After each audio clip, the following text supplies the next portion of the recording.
Normal lang na ipagtanggol ang sarili, lalong-lalo na kung gusto lang sirain ang iyong pagkatao. Ako po ang inyong lingkod, Tagapanood TV. Isang mabiyaya at masaganang araw po sa ating lahat.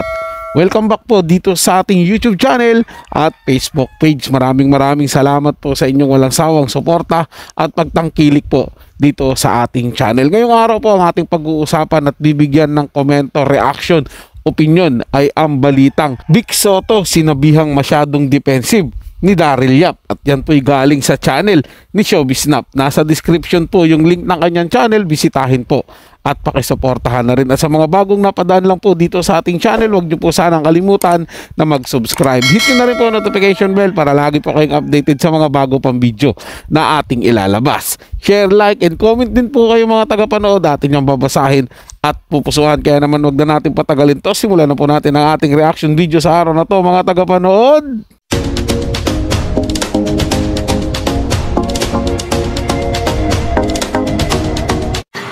Sa naging post ni Direk Daryl Yap, ipinost niya ang mga nasabing photo kuha ni Bossing Vic Sotto sa pagsasampa o file nito ng reklamo against Direk Daryl Yap dahil na rin sa movie na about kay Pepsi. Sa caption, nakalagay kay Direk Daryl Yap na Pepsi goes back to court. Halatang unbothered si Direk Daryl Yap kahit pa nga sinampahan na siya ng kaso na 19 counts ni Bossing Vic at humihingi pa nga po ito ng danyos perwisyo na 20 million pesos bukod pa ang 15 million pesos with a total of 35 million pesos. Inihayag din ni Bossing Vic Sotto ang saloobin niya na maraming nga daw kasi ang nagtatanong kung ano ang kanyang nararamdaman o reaksyon about dito. Sinugat naman ito ni Bossing Vic na ang pagsagot ay hindi dapat sa social media at sa palagay niya ang tamang pagsagot ay ang pagsampa ng reklamo at ang lahat ng mga pahayag ay ang kanyang abogado na si Atty. Buko ang magbibigay nito. Yan nga daw ang kanyang reaksyon sa lahat-lahat ng nagtatanong sa kanya kung ano nga ba ang kanyang nararamdaman o saloobin sa nasabing malisyosong pagpahayag ng kanyang pangalan sa trailer ng movie ni Direk Daryl Yap. Samantala, reposted naman ni Direk Daryl Yap ang GMA, nakalagay dito, tapos nakalagay doon na ang Muntinlupa Court has ordered Director Daryl Yap and his representatives to take down the teaser and other materials for his film, The Rapist of Black Black. But anyway, narito po ang pahayag ng isang abogado na si Atty. Mark Tolentino na ang pagdepensa nito kay Direk Daryl Yap laban sa mga akusasyon na ito. Mula kay Atty. Mark Tolentino, my legal view, this news is fake. Yan po yung ipinahayag na di mano ay pinapa-shutdown ng Supreme Court ang teaser ng movie. This news is fake and inaccurate. The order of the court is to require Direk Daryl Yap to submit his answer of return within 5 days. Walang order ang court na i-take down ang teaser or any material of the film. Vic Sotto has a right to privacy but it is not absolute. The Supreme Court emphasized that freedom of speech and expression, including film production, is a fundamental right under the 1987 Philippine Constitution. Motion pictures are recognized as a significant medium for communication and expression, and their commercial nature does not diminish this right. While Vic Sotto claimed a right to privacy, this right is not absolute, especially for public figures like Bossing Vic Sotto. A public figure's right to privacy is narrower, particularly regarding their public actions. The Rapist of Black Black, the movie of Daryl Yap, did not constitute an unreasonable intrusion into Vic Sotto's privacy.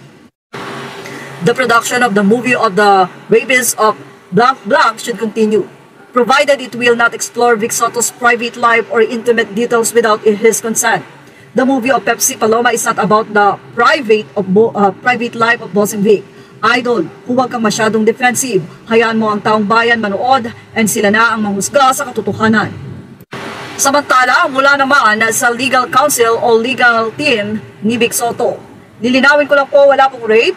Hindi po totoong rapist ang aming kliyente. Hindi po totoo itong rape na ito. Gawa-gawa lang po itong kwentong ito. Hirit pa ni Direk Daryl Yap, napakalinaw naman ang teaser maging ng caption ito. Nagsampa, inurong, lumaban, bumawi. Bakit? At sino bang nagsabi na ang tinutukoy ng title ng pelikula kung #Trop 2025, The Rapist of Black Black ay ang kliyente mo? Kayo lang. Paano naman yung teaser na sinabi doon na banggit yung pangalan ni Bossing Vic Sotto? Hindi rin pala totoo yun, Sir Daryl Yap. Di po ba? Lumabas nga doon kaya nga maraming nag-react dahil lumabas mismo yung pangalan ni Vic Sotto doon sa teaser na ginawa ninyo. Malinaw naman po yun mga tagapanood, kaya nga pinapa-take down yun Kasi nga masyadong malicious, masyadong tawag na itong nakakapanira sa isang tao, hindi po ba mga tagapanood? Magaling talaga tong kupal na to na si Daryl Yap. Kita mo, kumuha ng malaking isda noon yung mga Marcos, kaya lalo siyang sumikat sa pagiging director niya. Tapos ngayon naman, ang binibingwit niya naman, isang napakalaking icon.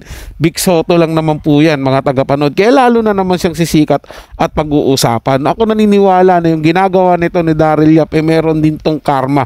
At siguradong babalik at babalik ito lahat sa kanya. Lahat ng pinaghirapan niya, mawawala. Lahat ng kasikatan at pagkakaroon niya ng pangalan ngayon, mawawala po sa kanya yan, mga tagapanood, dahil hindi po tama yung ginagawa niya. So yun lang po mga tagapanood, nagustuhan nyo po yung ating talakayan sa araw na to, at kung kayo bago lang po na napadaan dito sa ating channel, huwag nyo po sanang kalimutan na mag-subscribe. Hit nyo na rin po notification bell para lagi po kayong updated sa mga bago pang video na ating ilalabas. Share, like, and comment din po kayo mga tagapanood, atin yung babasahin at pupusuan. So hanggang sa muli po, ito yung Tagapanood TV. Komento at opinion lamang, wala pong personalan. Paalam po at mabuhay po kayong lahat.